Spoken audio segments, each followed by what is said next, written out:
Okay, so I had a couple of you ask questions, thank you, about physics page 488, numbers 27 and 28. If you hear my husband's voice in the background, sorry, he's working, I'm working. The fun of both working from home.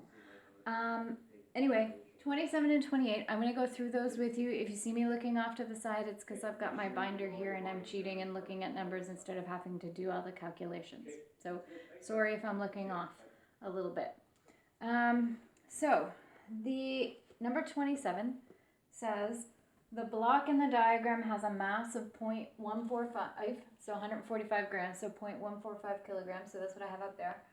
The mass that's freely hanging is 0.085. The coefficient of kinetic friction is 0.18. The ramp makes an angle of 22 degrees, which I have there, with the horizontal. What will be the speed or the velocity of the masses 2.5 seconds after they just start to move? And then what is the tension in the string while they're moving? Okay, so I have all the information on the itty bitty whiteboard that I'm going to try and fit all this on. So we're going to have to write small squish. So you're really going to have to follow what I do. Don't do too much fast forwarding of me. So really what we're looking for is we are looking for a velocity.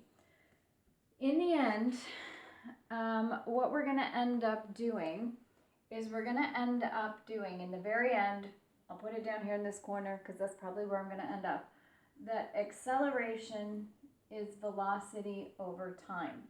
And we already have a time, it's 2.5 seconds. We want to know a velocity. What we're missing is an acceleration. So we have to do all kinds of work just to figure out that one number.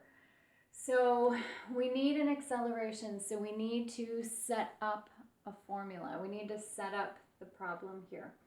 So I'm going to put that across the top up here. So we need to think about what direction are things going on and what forces are working. So if we consider this way positive and this way negative, pretty much like we always do, then the forces that are working in the negative, well, actually, let's do the positive direction. The ones that are moving in the positive direction would be force of gravity on mass 2 would be working in that direction. And that's pretty much it in terms of the positive direction. So if this is going down and this is sliding, that means that gravity is working against that. It also means that force of friction is working against that. So I would have minus force of gravity of 1, but remember just the x component, not the whole force of gravity, because force of gravity is moving straight down, so part of that is going horizontally and part of that's going vertically, and then minus my force of friction, because those are working in the negative direction, and that equals my net force, and we know that net force is mass times acceleration. So Fg2, that's easy, that is mass times gravity. So the mass of mass 2 is 0.085, and acceleration due to gravity is 9.81. Minus, now we have to figure out Fgx. So Fgx, again, we know this angle, Fgx is the opposite side, so we're talking opposite and hypotenuse. So sine of 22 is Fgx over Fg. So Fg times sine of 22 is Fgx. And remember that Fg is mass times gravity times sine of 22. So when I put it over here, I'm just going to fill in the numbers. Mass for mass 1 is 0.145. Gravity, well, acceleration due to gravity is 9.81, and then it's times sine of 22. Minus, now we have to do force of friction. Force of friction is coefficient of friction times normal force. Normal force is working directly opposite to Fgy. So FGY and normal force are the same thing. So FGY would be cos because it's the adjacent side. So again, over here, the logic is cos of 22 is FGY over FG. So FG times cos of 22 is FGY, and FGY and normal force are the same. They're equal. They're just working in opposite directions. So force of friction is coefficient of friction times normal force. So times mass times gravity times cos of 22. Force of gravity times cos of 22. So when I do force of friction, I'm just going to put the numbers in it there now. So coefficient of kinetic friction is 0.18. And mass, we're talking about mass 1, so that's 0.145. And gravity, 9.81. See, board's not big enough. Times cos of 22. That's all that piece. We still have to do equals the net force. So I'll put that down here. Net force is mass times acceleration. Mass, remember, we're looking at the system as a whole. So both masses count in the system. So for my mass is going to be 0.15 and the 0.085. It's both masses together times acceleration. So on this side, I have no unknowns, just lots of numbers. So on this side, I have no unknowns. I can figure it out. And on this side, I have 0.15 plus 0.085. So at this point, you should be able to solve for A. When I did that, so I figured all this out and then divided by 0.15 plus 0.085, I got 0.278. Neha got the same thing, so we agreed. I got 0.278 meters per second squared. So when they want me to figure out the velocity, now I have a number to do that. So again, down here, I can put in 0.278 is my acceleration, and velocity over time they gave me was 2.5. So I'm going to end up doing 0.278 times 2.5. And I'm going to end up with my velocity is 0.70 meters per second when I pay attention to significant figures. Because there was 2 back here, so I gave them 2 here. Just put a line over that to make it significant, or you can make it 7.0 times 10 to the negative 1. Either way it works. So that's part A. Part B wants to know the force of tension. So to figure out the force of tension, I'm going to break this system up, and I'm only going to look at that part of the system. So I have FG2 going that way, and I have force of tension going that way. So remember, this is the positive direction, this is the negative direction. So I can say force of gravity of 2 minus my force of tension is equal to my net force, mass times acceleration. So FG2 would be mass times gravity. So mass of mass 2 is 0.085. Acceleration due to gravity is 9.81. Minus force of tension is equal to net force. Net force is mass times acceleration. But remember, we've broken up this system so that this is its own little system. So the only mass in this system is mass 2. So that's 0.085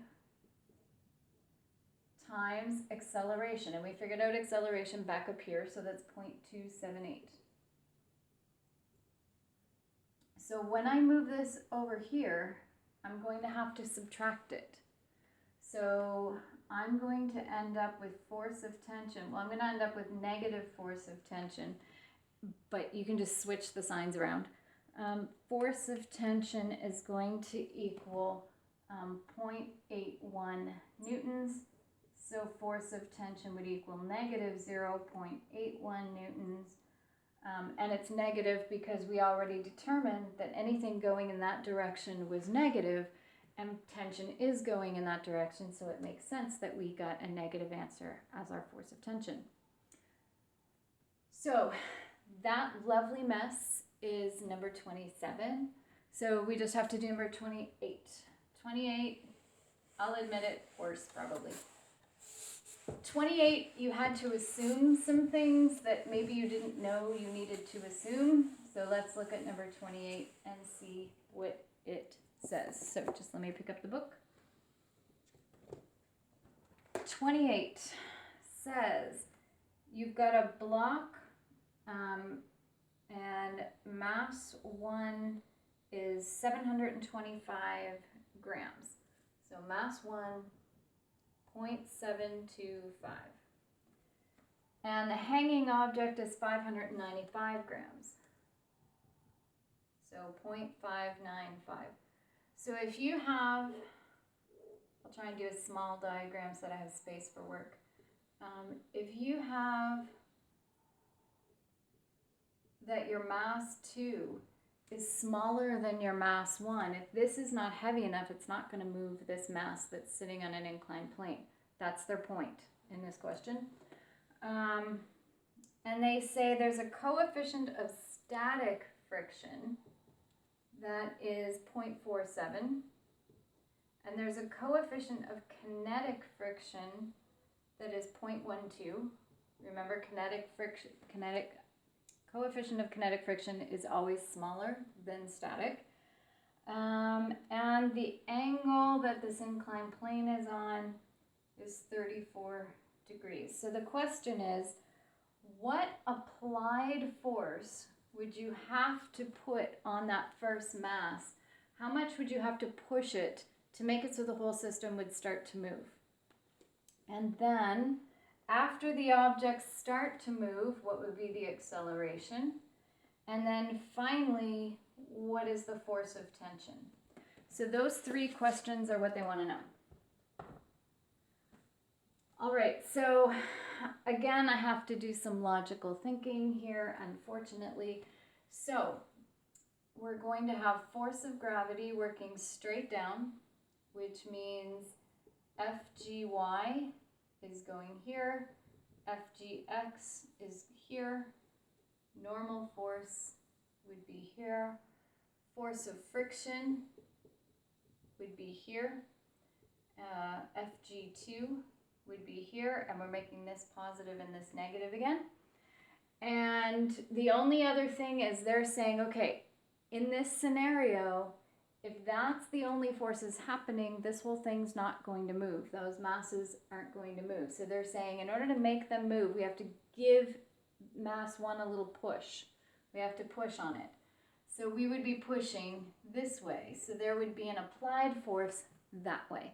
And that's really what we're trying to figure out, is how much would I have to push it. Now that push is not going to be a constant. It's just like pushing a kid on a swing. You don't keep pushing them.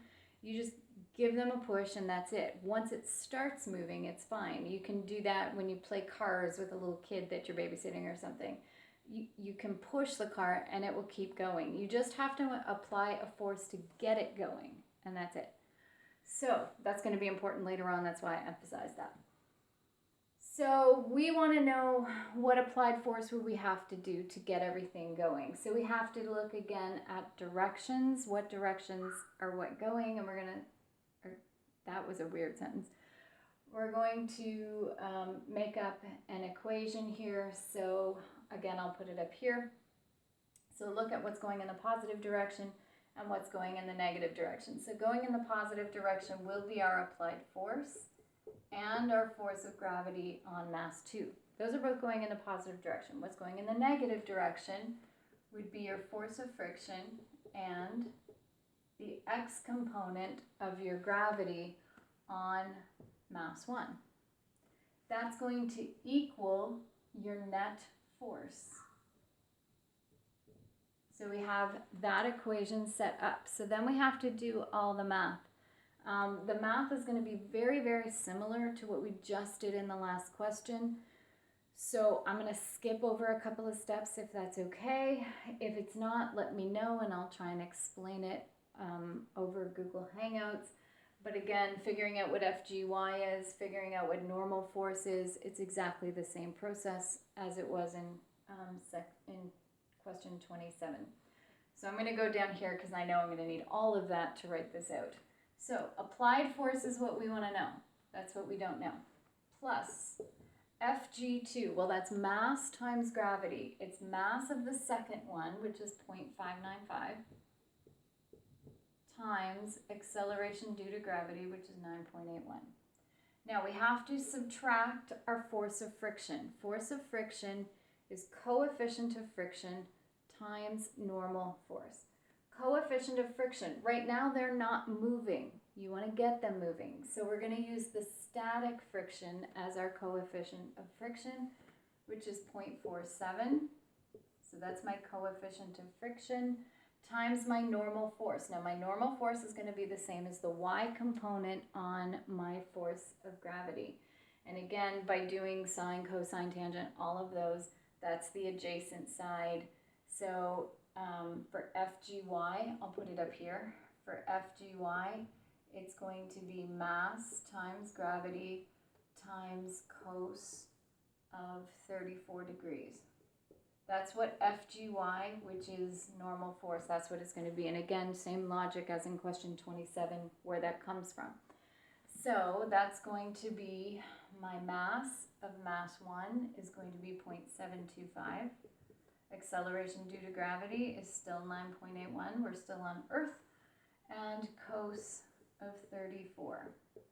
So that's my force of friction. Now we have to do FGX. And again, for FGX, same logic as in question number 27. FGX is going to be mass times gravity because it's force of gravity. But this time it's sine of 34 degrees because it's the opposite side. So minus mass, and mass 1 is 0.725 times 9.81 times sine of 34 degrees, and I'm still running out of space even though I left lots. That is equal to my net force. My net force is my mass, but again, we're looking at the system as a whole. So it's 0.725 and 0.595. It's those two added together. Times acceleration. Now here's the key point. If it's not moving and we're just starting to get it moving, there's no acceleration there yet. So acceleration is actually 0. So the whole net force thing is nothing. That is equal to 0. So now that side is 0, and on this side, the only thing we're missing is applied force. So I would just move everything over to the other side. Again, that's going to be 0. So again, I'm going to let you try and figure out the algebra part of it. This is how you set it up. I got that my applied force, when I cheat and look, I got that my applied force should be 0.91 newtons. And again, it turned out to be positive because I'm going to apply my force in this direction, and we have assigned this direction to be positive. So therefore, I got a positive answer. That makes sense. So that helps confirm that I did this right. The next thing they want me to figure out is, okay, now that I have it going, what would be my acceleration? All right. So all of this is going to end up being the same. All of this, so just let me erase that for a sec. I'm so glad you can pause me and fast forward and go back, because you can watch this as many times as you need to, go to the places you need to. So now that I have this, it's going to be the same setup, exactly the same equation, because all the same forces are working. Everything is the same. The only thing that is different, remember at the beginning, I said that you're only giving it a push to get started. Once it's started moving, you don't have to push it anymore. Just like when you push a toy car, you don't have to push it anymore once it's started moving. When you push a kid on a swing, you only have to give it a push it, him, her, whatever. You only have to give them a push. You don't have to keep applying that force once it starts moving. So we're going to actually change this applied force to 0. We're not applying a force anymore. We got it moving. We don't have to move it anymore. The other thing we're going to change in here is that right here in this force of friction part, remember here I actually put this symbol here for a reason. That's where my coefficient of friction was. But remember, in part A, the whole system wasn't moving yet, so we used the coefficient of static friction. Now we're assuming that the whole system is in motion. So now, instead of the coefficient of static friction, we have to change that number to the coefficient of kinetic friction, which is 0.12. Everything else about it's going to stay the same. And now that it's moving, now it's accelerating. And so that's no longer 0. Now it's acceleration.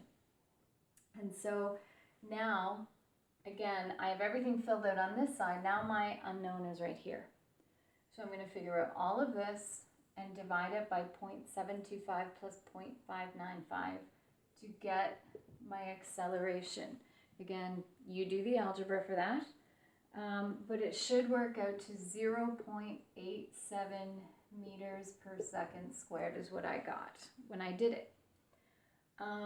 So that is what I get for part B, figuring out the acceleration. Force of tension, again, oops, sorry, my cat just showed up, that's what I'm looking at. Force of tension, we're going to break this up into two systems. We're going to break it up into the system that is mass 1 and the system that is mass 2. Now you can look at either one to figure out force of tension and you should get the same answer. But there's a whole lot more forces going on mass 1 than there is on mass 2, so I would choose to work with mass 2. Because with mass 2 you have force of tension going in the negative direction, and you have force of gravity on 2 going in the positive direction, and that's going to equal my net force, which is mass times acceleration.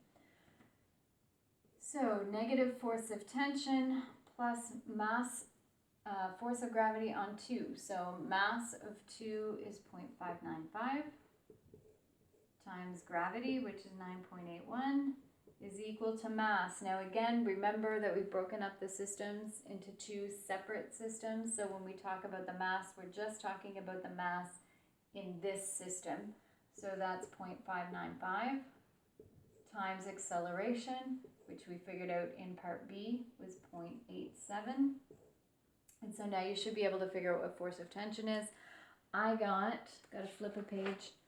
I got the force of tension was negative 6.3. If I read my writing right, I kind of scribbled a little bit there. I think it's negative 0.63. That's what I got as my force of tension. So that's number 28. So solutions for 27 and 28 done. I've uploaded the assignment. That's not going to be due until April 2nd. It covers, again, both chapters 9 and 10. You can do already a significant portion of it. We're going to do a test on Friday. So on Friday between 11 and 12, you're going to log in. I'm going to upload the test. You're going to do it. You're going to send it to me. Grade 9 has done really well at uploading stuff that I need to see. So if grade 9 can do it, you can do it. And that's it. There's not really going to be any homework other than work on your assignment and be studying for this, do some practice questions. For practice questions, I would just go back and do the ones that I had assigned before, because that's the type of questions I'm going to ask. Or you can try the ones on your assignment as review. Either way, that's it. So have a good day. See you later.